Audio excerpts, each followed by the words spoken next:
Hello दोस्तों, स्वागत है आप सभी का हमारे YouTube channel shorthand hospital में। Please subscribe my channel and press the bell icon. Be ready for dictation 5 seconds. Start. सभापति महोदय, एक व्यक्ति की आमदनी 3-4 आने और दूसरे की 10-20 हजार रुपये है। अगर वित्त मंत्री महोदय इस विषमता को दूर नहीं करेंगे तो समाजवाद का नारा बिल्कुल कोरा और कागजी सिद्ध होगा। इस देश में 8-10 करोड़ हरिजनों का एक ऐसा वर्ग है जिसकी आर्थिक स्थिति बहुत गिरी हुई है। इस बजट में उनकी उन्नति और कल्याण की योजनाओं का समावेश होना चाहिए।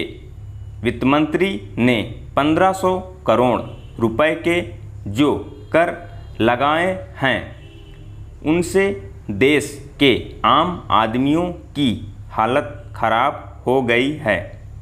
मुझे इस बात की बड़ी प्रसन्नता है कि योजना के अंतर्गत देश में विकास कार्य हो रहा है और अब हम इस दिशा में जो कुछ कर पाए हैं वह प्रशंसनीय है। लेकिन मुझे दुख के साथ कहना पड़ रहा है कि जहां कृषि के क्षेत्र में उत्पादन बढ़ रहा है, उद्योग के क्षेत्र में उत्पादन बढ़ रहा है, देश की संपत्ति बढ़ रही है, हर आदमी की औसत आय भी बढ़ रही है, फिर भी हमारे यहाँ की पुरानी गरीबी बिल्कुल नहीं हटी है।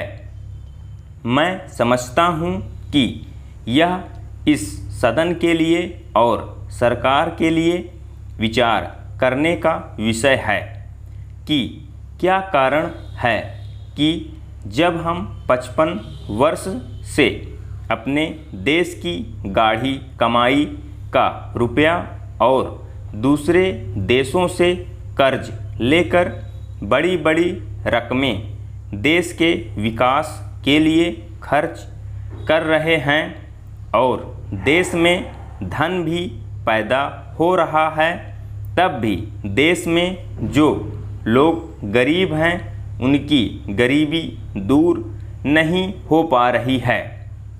क्या यह आश्चर्य की बात नहीं है? मैं समझता हूँ कि इस पर विचार किया जाए। यह ठीक है कि हम समाजवाद के रास्ते पर जा रहे हैं, लेकिन समाजवाद के रास्ते पर ठीक ठीक चलें तो भी हम यह अनुमान नहीं लगा पाते कि कितने वर्षों में हमारे देश की गरीबी दूर होगी। यह ठीक है कि हम योजना के तरीके पर काम कर रहे हैं, लेकिन इस बात को देखने की आवश्यकता अब पैदा हो गई है कि देश में जो धन पैदा होता है वह कहाँ जाता है। इतनी प्रगति होने पर भी हम देखते हैं कि गरीबी दूर नहीं हो पा रही है। गरीबों को खाने के लिए अन्न नहीं मिलता, पहनने के लिए कपड़ा नहीं मिलता। इसका क्या कारण है? यह गंभीरतापूर्वक सोचने की बात है। यह समस्या समाजवाद का प्रस्ताव पास करने से ही हल नहीं होगी।